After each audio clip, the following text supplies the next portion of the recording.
Here's the thing. Multiverse theories are... A boy has the right to dream.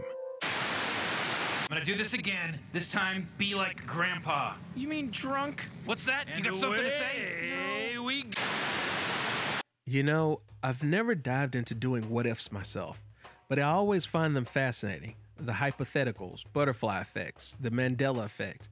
I'm somewhat a believer in multiverse theory, that being the belief that there are countless universes just like ours and we're just but one of many, and in an infinite amount of universes leaves there plenty of room for infinite possibilities to happen. In one reality, you're sitting down, eating a snack and watching this video, and shout outs for that. In another reality, you're a secret agent working for the government, James Bond style. In another reality, you may not even exist.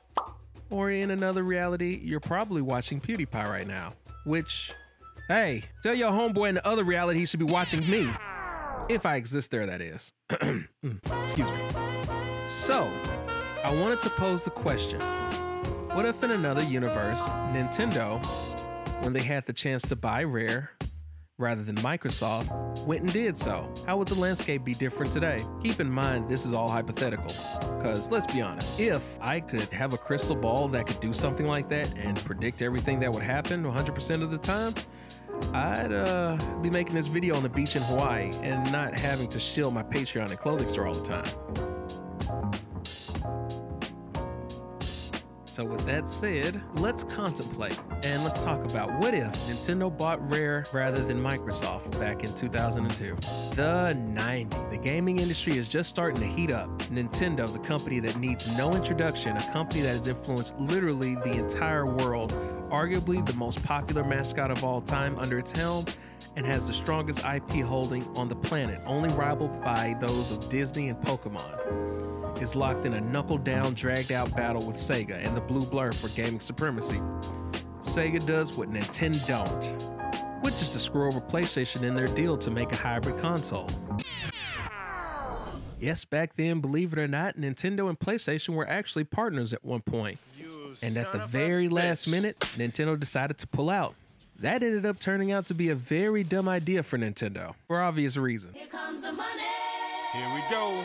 Money talk. Fast forwarding to the late 90s and early 2000s, now there's a three-way death battle between Sega, who seem to develop a coke addiction based on their actions, the House of M rocking with its Nintendo 64, the powerfully gained momentum of the PlayStation, and a new competitor would end up being on the horizon. A bit later, on November 15, 2001, the Xbox is released. While it sold pretty well to the broskies in America, its global launch left a lot to be desired.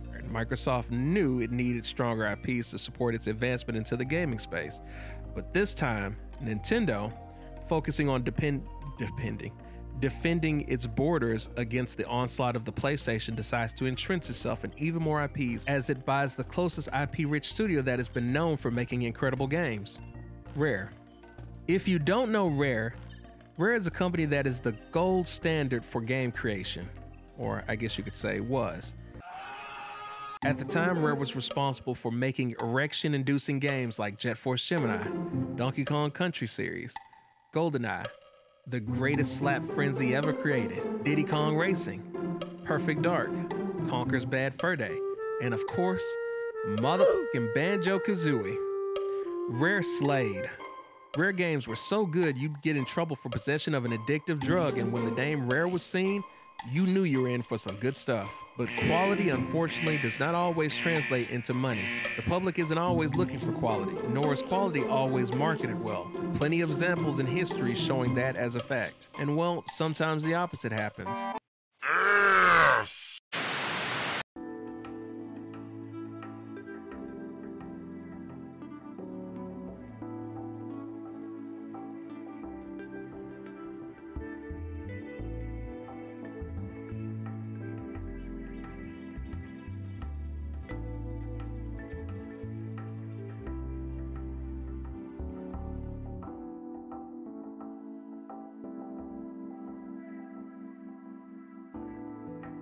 There we go. We're out here chasing money.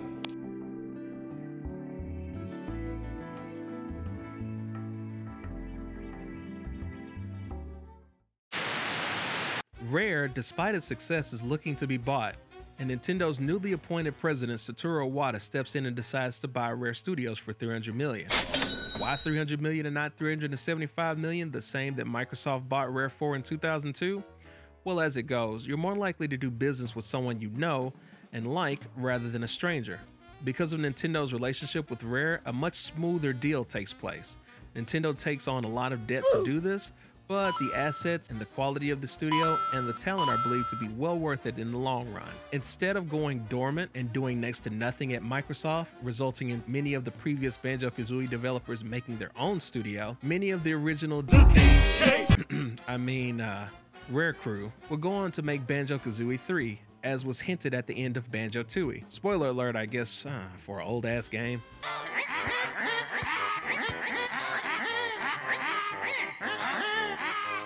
The game releases, and it does pretty well, and is well received by reviewers and fans alike, as the Nintendo fan base is well suited for enjoying animal mascots. The team behind the Banjo series would learn and adapt and fine-tune the sandbox world of platforming. It's likely that Banjo and Kazooie would fill in the drought where Mario is missing. Banjo 3 would likely appear on the Nintendo GameCube, releasing in September of 2001. Banjo and Kazooie would not appear in Smash Melee, as Masahiro Sakurai, the big daddy of Smash himself, would run out of development time to include the duos. In 2008, Banjo and Kazooie would join Smash Bros. Brawl along with Sonic and Snake. No long ass will they, won't they, will they ever, they're already in. You be playing them right now. Also, this red hot abomination of joy and complete utter despair wouldn't exist as well, which is, all of that is a net positive. It's unlikely that Rare would take on other projects like GoldenEye, but it's still possible that it happens to some degree, as the team would have experience in doing so, bringing contracted money to Nintendo's doorstep. The Donkey Kong series. We would easily have more games and less canceled ones. Without the messy relationship between Nintendo, Rare, and Microsoft, Rare continues to add more Donkey Kong games to the series collection. King K. Rool would also be back numerous times as a villain, and the DK droughts would be less frequent. While Tropical Freeze is a stupidly fantastic game made by talented people, Rare would continue to refine the DK formula both on the 3D and 2D space. Donkey Kong Country 4 is a sequel, and there is a Donkey Kong 64 sequel also released for the GameCube and the Wii era. It's likely Nintendo tries new things like DK's Jungle Beat and Barrel Blast regardless. With the increased popularity and the fan support of the DK series thanks to Rare's involvement, King K. Rool would also be in Smash for Wii U, bringing Dixie Kong along with them to round out the DK crew. Perfect Dark, one of the gaming franchises that has received more of the short end of the stick of Rare joining Microsoft, but even with Perfect Dark being under Nintendo, it gets the Samus treatment, being well received but not performing as well as Nintendo would like. Perfect Dark would carve out a small but faithful fan base as a strong shooter and adventure game, getting at least 2 games in the span of the one released on the Xbox 360 and present day. Jet Force Gemini is a pretty neat hidden gem in my opinion. It's Ratchet & Clank before Ratchet & Clank even happened. It was pretty brutal for a Nintendo 64 game. Jet Force Gemini and its interesting concepts would get an additional game, but would find itself on a slightly better release record than Perfect Dark. I feel Nintendo would see the potential in the franchise for all the neat ideas that were put into the original game, having elements of Diddy Kong Racing, Banjo Kazooie, and third-person GoldenEye, definitely due to the fact that many concepts were carried to Star Fox Adventures. Shut up, I like that game. Battletoads. If you don't know what Battletoads is, it's a side-scrolling beat-em-up franchise debuting on the NES. This franchise would end up being Nintendo's premier in-house beat-em-up series, opting for a more budget-friendly route.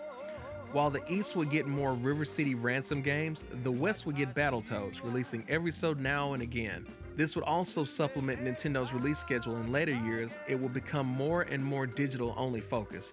Just don't change Dark Queen. God, she looks like a Saturday morning cartoon villain for 6-year-old girls.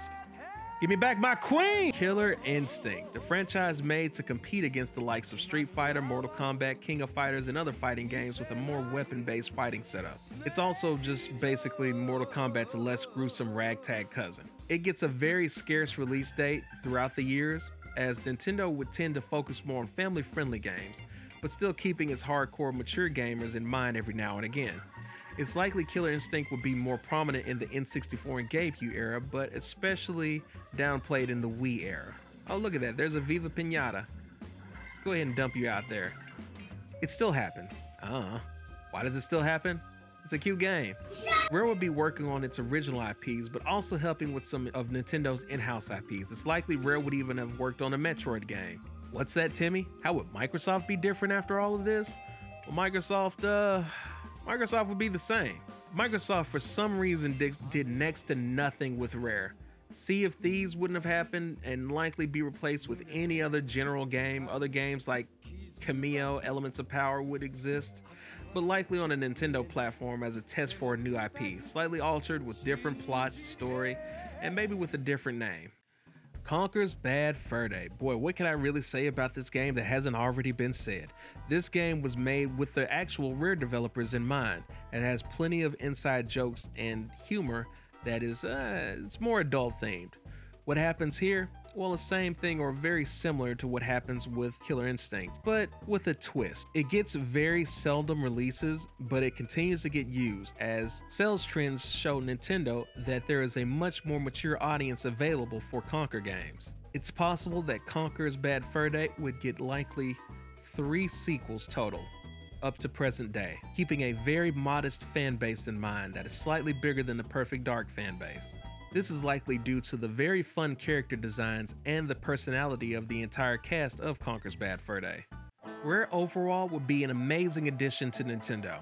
It would prove that this was a fantastic idea and a fantastic move for a newly appointed CEO. Along the likes of Project CD Red, Platinum Games, and Ninja Theory, and of course Nintendo, Rare would be the gold standard, the true gold standard in video game making of present day if it was bought by Nintendo and not Microsoft. It's possible that all this stuff happens, maybe some of it, maybe none of it, but you know, it's hypothetical. Who the f knows? In my opinion, not buying Rare was a pretty stupid decision, not just for the business side of it and not just for the gaming industry, but for the fans' sake as well. It's like tying up Picasso in a basement for decades. What all of this shows is that if Rare was allowed to do what they do best under Nintendo's careful guidance, gaming would be much different and have a much more thriving legacy character community than it does now. Nintendo would have an even more powerful first-party collection, and many fans would have their favorite characters in Smash years ago. Nintendo's net worth would likely be higher than it is today. Rare is such an amazing studio, and it is legitimately and genuinely a shame that Microsoft did next to nothing with Rare the entire time that they've had them. And reminder that Nintendo had the chance to buy Rare and they didn't, and who the hell knows why. Even Rare execs were surprised by this move. Keep in mind this is all hypothetical and I'm pulling this out of my butt with my best guess based on how each company has done in the past. So what do you think? Would Nintendo be better if they bought Rare, or would they be just fine without it? Would Rare be better off, or were they screwed over in this deal more than they realized? Did you like the video? Did you hate it? Did you lump it? Could it be better? Could it be worse? Feel free to leave all those comments down below. If you want to, feel free to hit that like button. Feel free to subscribe, share wherever you share things. Also, if you want, feel free to follow me on Twitter. With that said, goodbye! Ooh, he was a ghost the whole time. So